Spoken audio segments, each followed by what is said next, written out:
Hi, and welcome to the very first video in our series on the brand new NUX Trident. In this video, I'm going to take you through the layout of the Trident so that you can get up and running quickly. Let's get to it.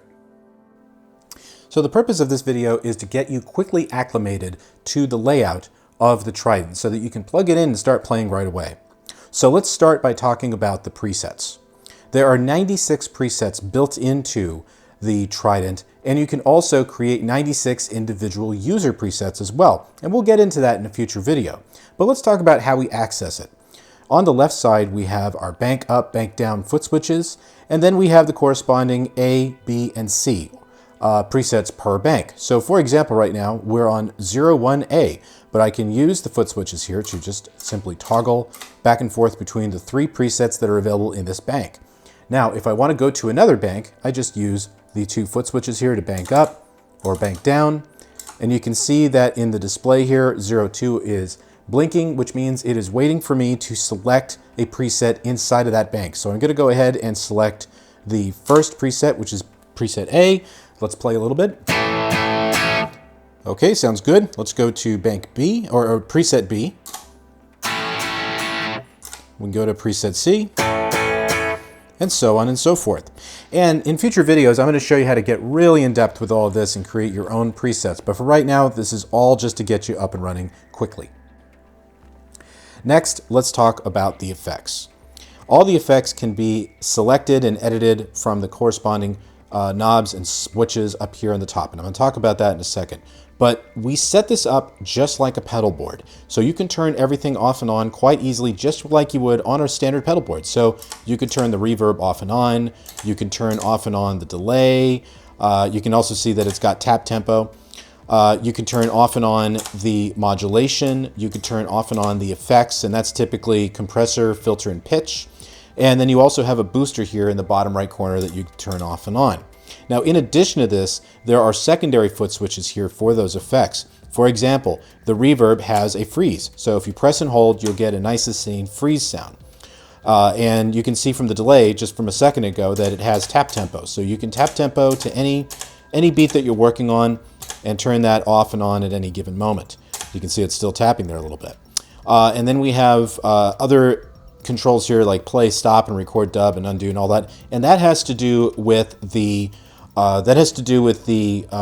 looper, and we will get into that in a future video because that's a really cool feature in the Trident.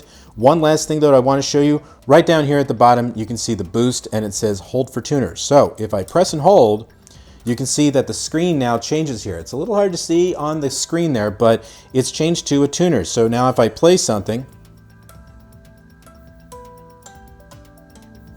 it's all reflected there. If I want to exit, just simply tap it again. Now up here at the top, we have the knobs and switches that correspond to the delay, the reverb, the modulation, and the effects. And you can also access all of this from the QuickTone editor. Again, that will be in a future video, and it is a really great part of this product.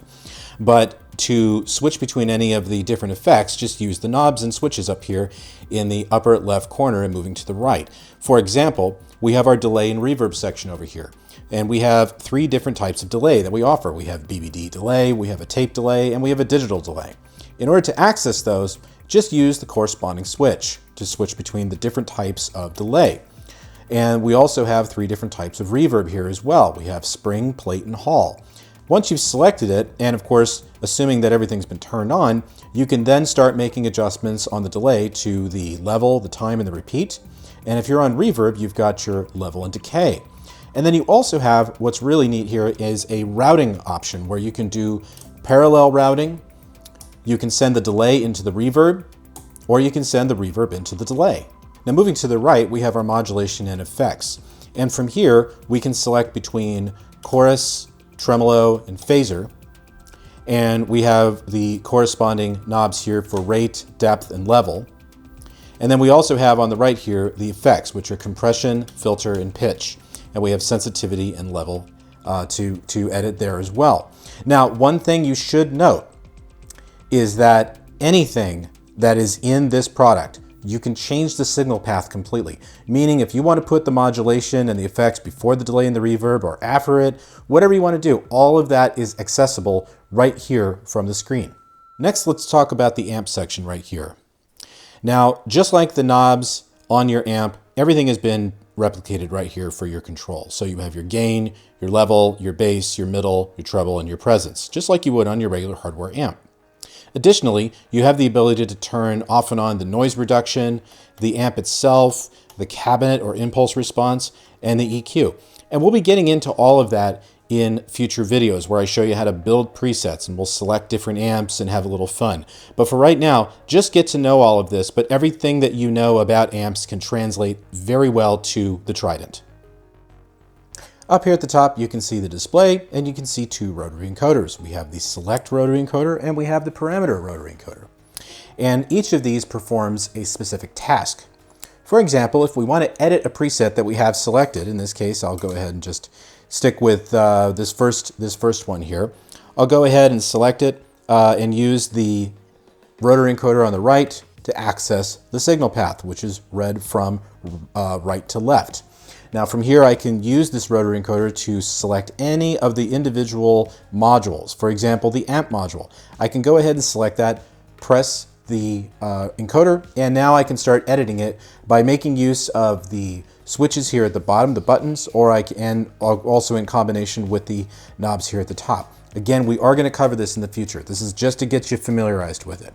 If I want to edit this or exit this and go back out to the top, just simply use the encoder on the left side, press it, and now I'm back to the top level.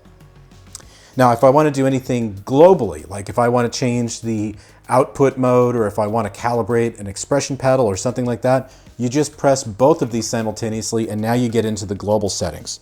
And you can see from here that we have output mode, we have pedal calibration, we can do a factory reset, USB, we have the parameter follow, we have MIDI, and there's so many things here to choose from. But I'm going to go ahead and hit the parameter button and tap out to the top level. Now from here, we can toggle between the factory preset and the user preset. We can also use this to toggle up and down the various presets without having to use any of the foot switches if we want to. And that's just some of the things you can do. And of course, you would use this knob to press and hold to save a newly created preset. Again, we will cover that. But in any case, that is how these two encoders work. So now let's do a quick tour of the back of the Trident just to get to know it a little better. So starting from this angle here, you've got the expression pedal input, and that's where you can pop in an expression pedal and use it as a volume or a wah pedal if you want to. And I do have a video planned for that. To the next section over, we have the input. We have a send and return. So you can incorporate your favorite pedals with the 4-cable method. Again, I'll cover that in a future video. We also have an auxiliary input, so you can plug in an MP3 player. We have a master volume, which is obviously very important. We have a ground lift for those noisy electricity situations. We also have DI output 1 and 2, and we have output 1 and 2 as 1/4 inch as well. And these work simultaneously, meaning that you could send the Trident signal out to the front of house and simultaneously send off to a couple of FR speakers or amps on stage, so you can get the full stereo effect. We also have the headphone output, and we have the MIDI in and out as well, and we do supply the adapter cables to go along with that. We also have a USB port here. This is a USB-C port, and this is used to enable the Trident to be an audio interface for GarageBand or Pro Tools or what have you. It also can be used to access the QuickTone editor, and it can also be used as a reamping device, which is really one of the most powerful features about a lot of NUX products. And we'll be covering that soon. But essentially, that is the layout of the back of the interface. Be sure to check back often for future videos on the NUX Trident. Coming up next, how to edit presets.